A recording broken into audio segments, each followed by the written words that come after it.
ناظرین آداب، میں ہوں محمد عامر بدر۔ مولانا آزاد نیشنل اردو یونیورسٹی کے اس تعلیمی خبرنامے میں آپ کا استقبال ہے۔ آئیے سب سے پہلے نظر ڈالتے ہیں آج کی سرخیوں پر۔ 40% سے کم معذور امیدوار امتحان لکھنے کے لیے کاتب کا استعمال کر سکتے ہیں، سپریم کورٹ کا تاریخی فیصلہ۔ مانو میں بین المذاہب مکالمے پر 2 روزہ بین الاقوامی کانفرنس کا انعقاد، اور تلنگانہ میں آرٹیفیشل انٹیلیجنس یونیورسٹی کے قیام کا فیصلہ۔ اور اب خبروں کی تفصیل۔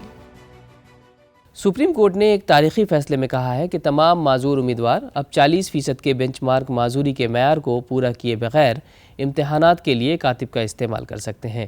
سپریم کورٹ نے مرکز کو اگست 2022 میمورنڈم سے پابندیاں ہٹانے کی ہدایت دی ہے۔ عمل آوری کے لیے 2 ماہ کی ڈیڈ لائن دی گئی ہے۔ شکایت کے ازالے کا نیا پورٹل بھی قائم کیا جائے گا۔ اسکرائب سرٹیفکیٹ کی میعاد موجودہ 6 ماہ کی حد سے آگے بڑھائی جائے گی۔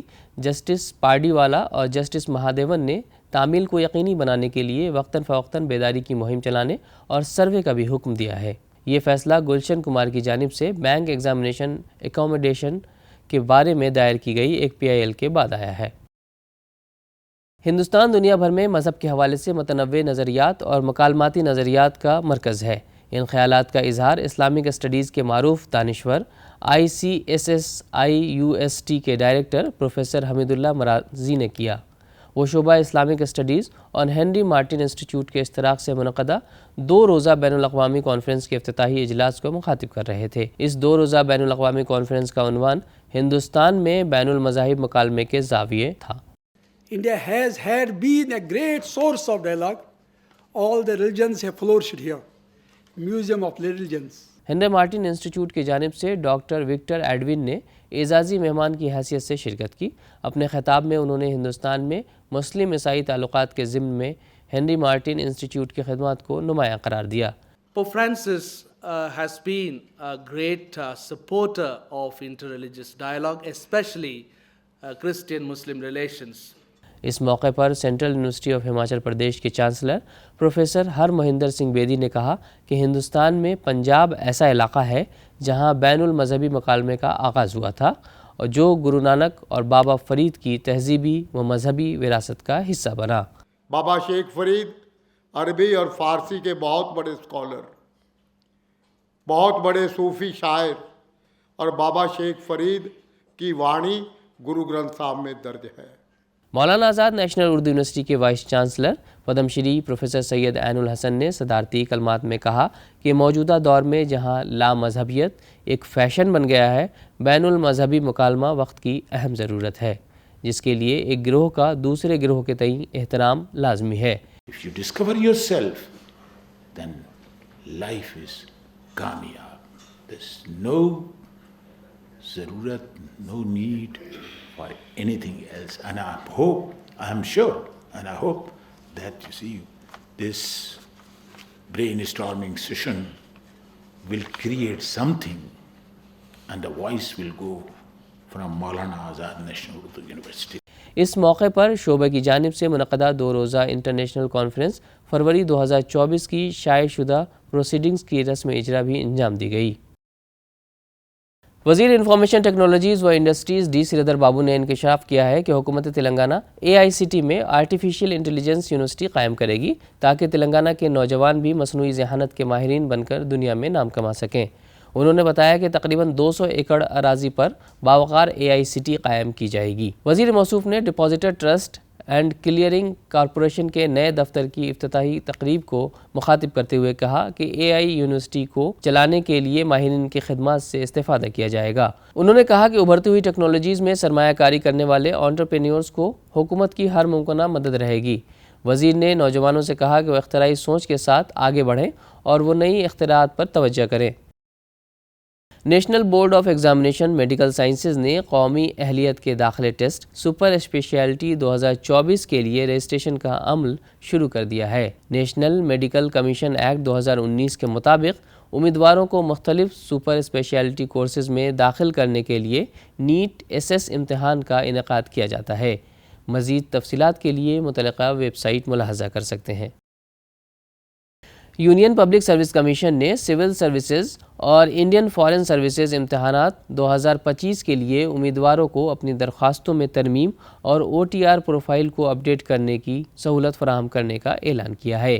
UPSC کی جاری کردہ نوٹس کے مطابق وہ امیدوار جنہوں نے ان امتحانات کے لیے OTR پروفائل کے ذریعے رجسٹریشن کیا ہے 12 فروری سے 18 فروری 2025 تک اپنی درخواستوں میں ضروری تبدیلیاں کر سکتے ہیں۔ دونوں امتحانات کے لیے درخواست جمع کرنے کی آخری تاریخ 11 فروری 2025 مقرر کی گئی ہے۔ UPSC کے مطابق سول سروسز امتحانات 2025 کا انعقاد 25 مئی 2025 کو ہوگا۔ مزید تفصیلات کے لیے متعلقہ ویب سائٹ ملاحظہ کر سکتے ہیں۔ مولانا آزاد نیشنل اردو یونیورسٹی کے انسٹرکشنل میڈیا سینٹر میں کیمرہ اور لائٹنگ تکنیک پر 3 روزہ ورکشاپ کا انعقاد کیا گیا۔ فلم ساز اور متعدد نیشنل ایوارڈ یافتہ سنیمیٹوگرافر پدم شری AK بیر اور سنیمیٹوگرافر رام سہائے نے اس ورکشاپ میں طلبہ و طالبات کو قیمتی معلومات فراہم کیں۔ اس ورکشاپ میں مختلف یونیورسٹیوں سے طلبہ و طالبات اور میڈیا ایکسپرٹس نے شرکت کی۔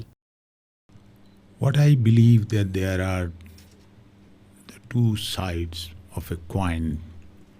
One is theoretical knowledge, other one is practical knowledge. And both are important.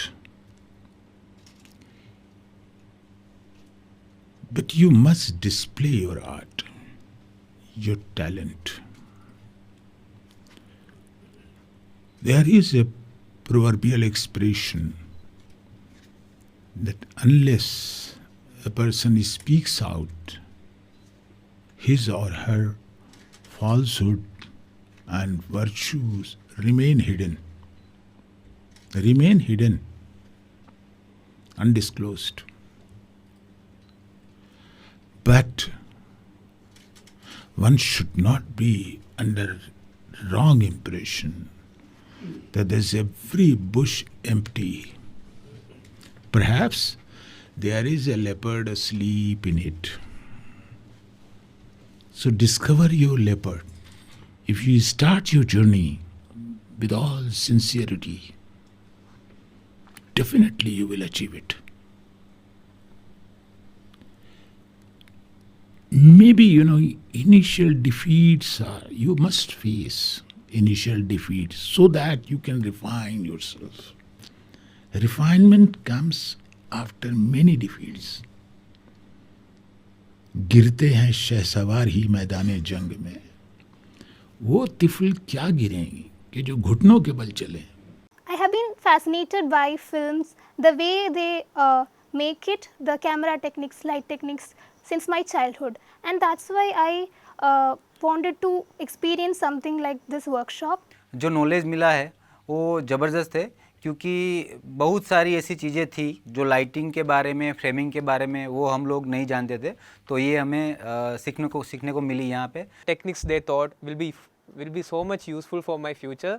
So I hope IMC will conduct more and more such workshops which will be useful for students. Maulana Azad national Urdu university کے drama club کے زیر اہتمام تاریخی drama کربل کتھا پیش کیا گیا۔ ایرانی طرز پر مبنی اس ڈرامے میں داستان گو نے سانحہ کربلا کے المناک واقعات کو جذباتی انداز میں پیش کیا۔ محمد فہیم نے مرکزی کردار ادا کرتے ہوئے ناظرین سے داد وصول کی۔ ڈرامے کی ہدایت کار معراج احمد جبکہ مصنف ڈاکٹر آصف نقوی تھے۔ شیخ الجامعہ پدم شری پروفیسر سید عین الحسن اور دیگر معزز مہمانوں نے اس پیشکش کو سراہتے ہوئے مزید ثقافتی پروگراموں کے انعقاد پر زور دیا۔ اور آئیے آخر میں پھر ایک بار نظر ڈالتے ہیں آج کی سرخیوں پر۔ 40% سے کم معذور امیدوار امتحان لکھنے کے لیے کاتب کا استعمال کر سکتے ہیں، سپریم کورٹ کا تاریخی فیصلہ۔ مانو میں بین المذاہب مکالمے پر 2 روزہ بین الاقوامی کانفرنس کا انعقاد، اور تلنگانہ میں آرٹیفیشل انٹیلیجنس یونیورسٹی کے قیام کا فیصلہ۔ آج کی خبروں میں فی الحال اتنا ہی، آئندہ بلیٹن میں آپ سے پھر ملاقات ہوگی، تب تک کے لیے دیجیے اجازت، آداب۔